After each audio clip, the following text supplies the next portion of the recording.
Let's be honest with each other right from the start. If the world falls apart like it does in the movies with people sprinting down highways and climbing fences, I'm not going to make it. And I suspect many of you aren't either. My knees complain when the weather changes. My back doesn't tolerate a 50-pound backpack anymore. And frankly, after decades of working hard to pay off this single-story home in a quiet subdivision, I have no intention of abandoning it to go live in the woods. The bug-out fantasy is for the 25-year-olds. For us, survival looks different. We need to talk about the slow collapse. It's not an explosion, it's an erosion. It's what happens when you call 911 because of chest pains, but the dispatcher puts you on hold because there are no ambulances available. It's when the pharmacy tells you your heart medication is on back order for another 3 weeks because a single truck broke down 3 states away. Here is a detail that might keep you up at night, but you need to know the large power transformers that keep our lights on and our oxygen concentrators running were designed to last 40 years. The average age of those transformers in the United States right now, it is already over 40 years. We are living on borrowed time with infrastructure that is quietly aging out just like us. But here is the good news. We have something the young generation doesn't. We have patience, we have a home base, and we know how to fix things. Today we are going to walk through the 10 signs of a slow collapse. We aren't going to talk about running. We are going to talk about hardening our homes so that when the lights flicker and the supply chains stutter, we can stay safe, warm, and comfortable right where we belong. I want to hear from the real experts. If you have trouble walking or rely on a cane and you had to stay in your home without power for 2 weeks, what is the one modification specific to your mobility that you wish you had right now? Is it a grab bar in the hallway? A ramp instead of steps? Let me know in the comments. Your experience could save someone else's life. Let's get to work.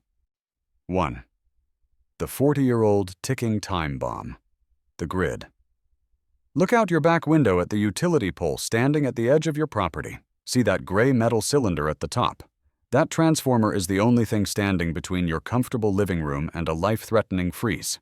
We assume the grid is permanent, but the reality is much more fragile. We built this country's power infrastructure during the boom years of the mid-20th century. It was built to last, but nothing lasts forever. Here is the cold, hard truth that utility companies whisper in boardrooms but won't tell you. The average age of large power transformers in the United States is now 40 years, which is exactly their maximum engineered lifespan.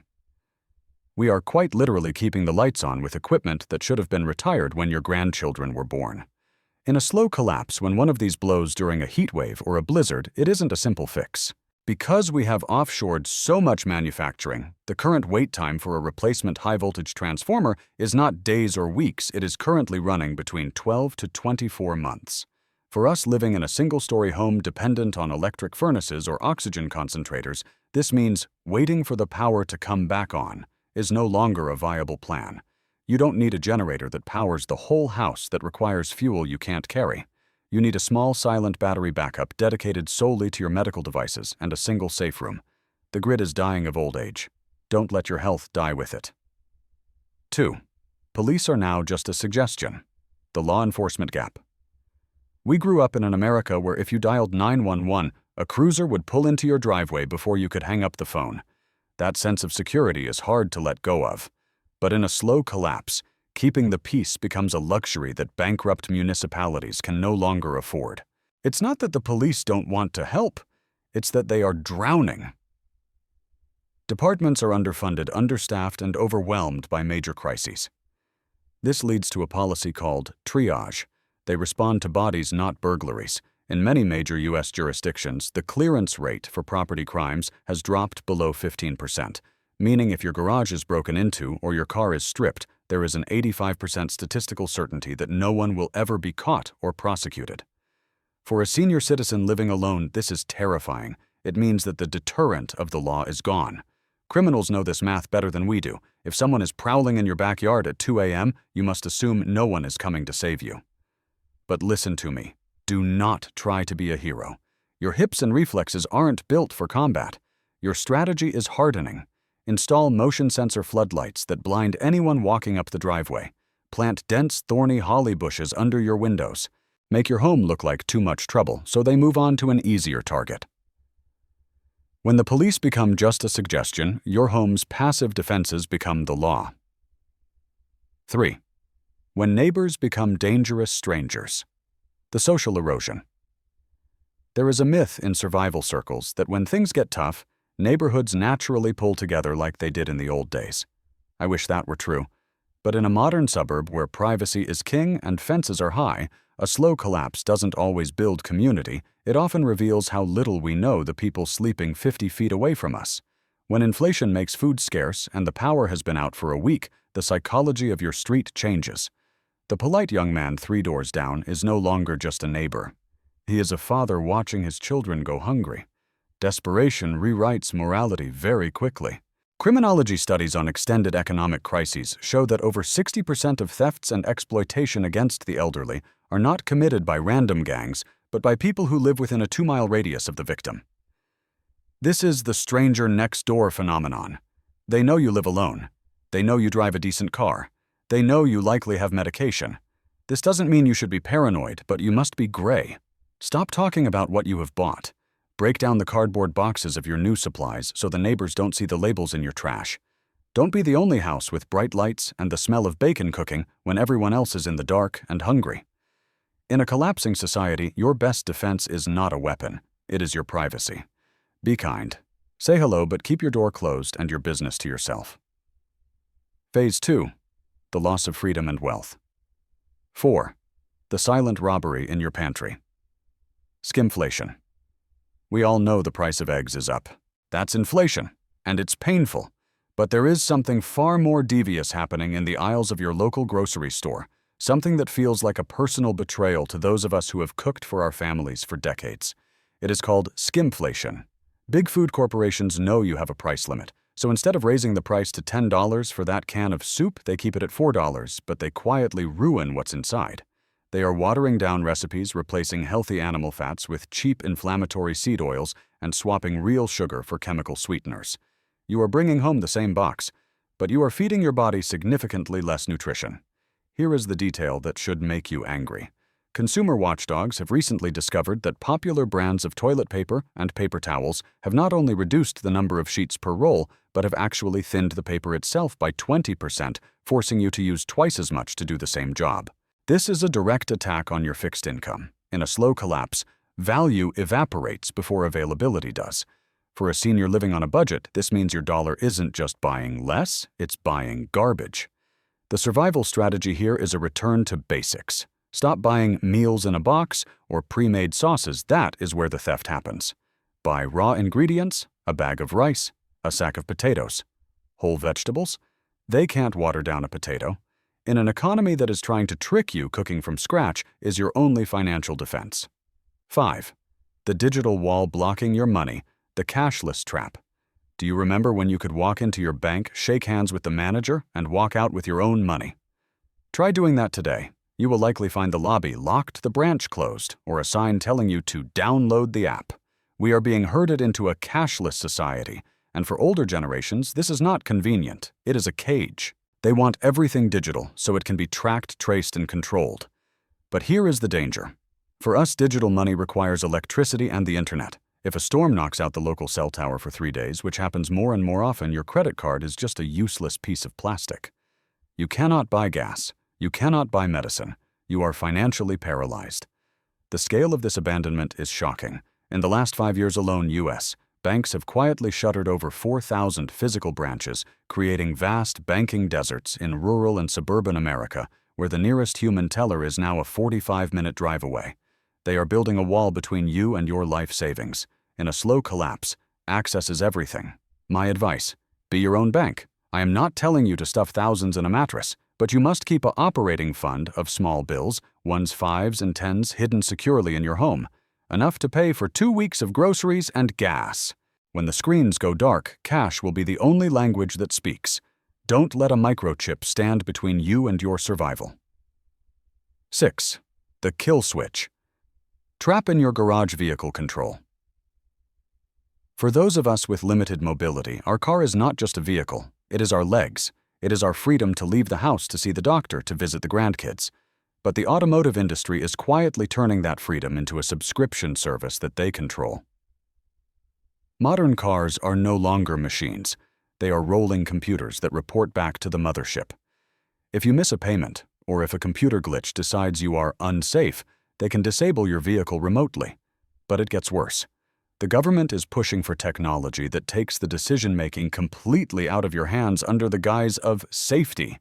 Here is the legislation that flew under the radar. A provision buried in the massive 2021 infrastructure bill mandates that by 2026, all new cars manufactured for the U.S. market must include passive technology that can detect impairment and disable the vehicle technology that privacy experts warn acts as a government-mandated kill switch. Imagine needing to rush your spouse to the hospital, but your car won't start because a sensor thinks your tired eyes look impaired. In a slow collapse, you cannot rely on a machine that asks for permission to run. This is why I tell everyone, keep that old sedan. Keep the truck from 2010. Maintain it religiously. Replace the belts, change the oil. That old car represents true ownership. The new ones, you are just a guest in the driver's seat and they can evict you whenever they want. Phase 3. The mortal threat. 7. Why the ambulance might never come. The golden hour gap. This is the hardest conversation we need to have. For decades, we have lived with a psychological safety net. If I fall, if my chest tightens, I just call 911. But in a slow collapse, that net is full of holes. The crisis isn't just about traffic. It is about a system in gridlock. We are seeing the rise of medical deserts. Vast areas where rural and suburban hospitals have closed due to bankruptcy. But even if a hospital is open, the ambulance might not be coming. Why? Because of wall time? Paramedics are often stuck at the ER for hours, waiting to hand over a patient because there are no beds. If they are stuck there, they aren't coming to you. Here is the statistic that changes everything. In 2023, emergency response data showed that in some U.S. counties, the average wait time for an ambulance has quietly crept up from 8 minutes to over 45 minutes long, past the golden hour for surviving a stroke or heart attack. For us, this means we must stop taking risks. That ladder in the garage. Stay off it, that heavy box on the top shelf. Leave it there. In a world without reliable rescue, prevention is the only cure we can afford. You need to build a care circle with neighbors who have a key to your house, because if you fall in the bathroom, they will likely get to you an hour before the professionals do. 8. The missing meds incident, the supply chain cliff. If the ambulance doesn't come, you might survive. But if your daily medication runs out, the clock starts ticking very fast. We think of our local pharmacy as a warehouse, but it isn't. It is a distribution point for a supply chain that stretches halfway across the world, and that chain is dangerously thin. Most people don't realize that the United States has virtually stopped manufacturing its own medicine. We depend on foreign nations, often our geopolitical rivals, for the ingredients that keep us alive. In a slow collapse, trade disputes or shipping disruptions don't just mean fewer electronics. They mean empty pill bottles. This detail is terrifying. Currently, the United States relies on foreign manufacturers for nearly 95% of the raw materials, active pharmaceutical ingredients needed to make the strategic medicines used in intensive care and chronic disease management. If that ship doesn't dock, your blood pressure pills don't exist. This is the supply chain cliff. You cannot bug out from this. You cannot fight this with a gun. The only defense is depth. Do not wait until you have 3 pills left to refill. Ask your doctor for 90-day supplies. Ask about vacation overrides to buy an extra month. Build a buffer. In a collapsing world, a 6-month supply of insulin or heart medication is worth more than a stack of gold bars. Phase 4. Awakening and Solutions 9. The boiling frog syndrome. Normalization of deviance. The most dangerous part of a slow collapse isn't the moment the lights go out. It is the moment you decide that living in the dark is acceptable. We are all guilty of this. The pothole on Main Street gets deeper, so we just drive around it. The tap water starts smelling like chlorine, so we just add more ice. We are the frogs in the pot, and the heat is rising so slowly that we don't even try to jump. In survival psychology, this is called the normalization of deviance. It is a mental trap where we lower our standards of safety to match a crumbling reality. For seniors, this is lethal. You stop going for walks because the sidewalks are broken. You skip doctor visits because the wait is too long. Bit by bit, your world shrinks until you are a prisoner in your own living room. Here is the wow insight that disaster psychologists have uncovered. In historical societal collapses, The majority of the population did not perish from violence or starvation, but from a state of passive resignation, a psychological condition where people simply stopped maintaining their own survival systems because they believed decline was inevitable. Don't let the decline become your normal. If the streetlights are out, be the squeaky wheel and call the city every single day. If the water tastes funny, filter it. Don't just drink it. Refuse to lower your standards. Keeping your morale high and refusing to accept the crumbling as acceptable is the psychological armor you need. Stay angry, stay alert, and don't let the chaos numb you. 10. Why bugging out is a death sentence. The stay-put strategy. Finally, let's address the elephant in the room. If you search for survival online, you see young men with tactical gear running into the woods. Let me be blunt. For people with bad hips, arthritis, and daily prescription needs, bugging out is not a plan, it is suicide. Where would we go? The woods are cold, wet, and unforgiving. The refugee camps are crowded breeding grounds for disease. The highways will be parking lots. We must look at the hard data.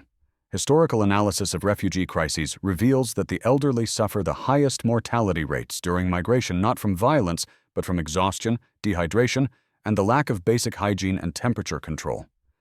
Our strength is our home. This house you worked 30 years to pay off. It is your fortress. It has walls to stop the wind, a roof to stop the rain, and neighbors who know your face. A slow collapse means the danger is long-term, not sudden.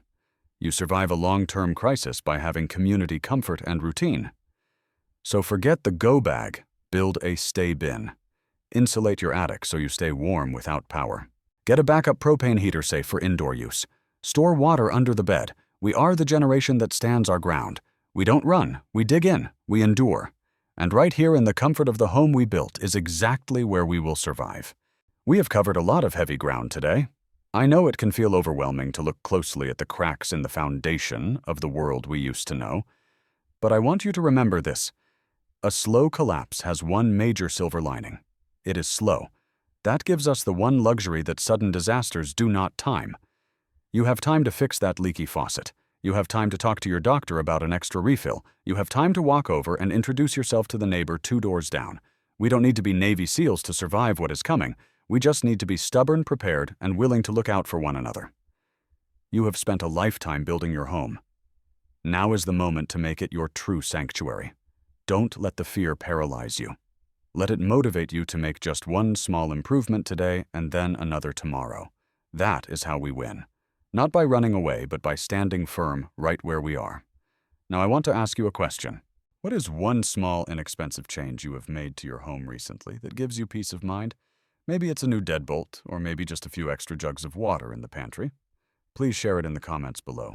Your simple idea might be exactly what someone else needs to hear to sleep a little better tonight. Stay safe, stay put, and I'll see you in the next video.